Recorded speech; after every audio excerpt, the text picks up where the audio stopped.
నేను గత 4 సంవత్సరాలుగా పడుతున్నటువంటి మనోవేదన ఆ స్వామివారి దయ వల్ల మరి కంప్లీట్ గా నేను ఏదైతే చెప్తూ వచ్చాను, సత్యం నా వైపు ఉంది, న్యాయం నా వైపు ఉంది, భగవంతుడు నా వైపు ఉన్నాడని చెప్తూ వచ్చాను.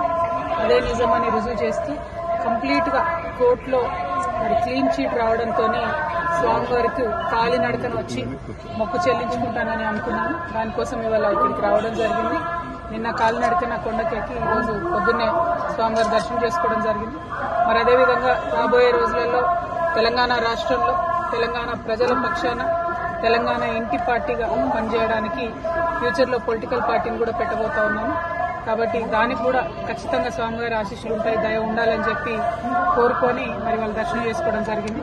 నేను ఎప్పుడు తిరుమలకు వచ్చినా ఒకటే కోరుకుంటాను, తెలంగాణ రాష్ట్రం బాగుండాలి, తెలంగాణ ప్రజలు బాగుండాలి, ఆంధ్ర రాష్ట్రం బాగుండాలి, ఆంధ్ర ప్రజలు బాగుండాలి. రాష్ట్రాలుగా మనం విడిపోయినా కూడా ప్రజలుగా కలిసి ఉండాలి, ప్రజలందరూ బాగుండాలని మనస్ఫూర్తిగా కోరుకుంటాను. అదే జరగాలని చెప్పి మళ్ళీ ఒకసారి భగవంతుని కోరుకుంటూ థ్యాంక్ యూ. జై తెలంగాణ, జై ఆంధ్ర.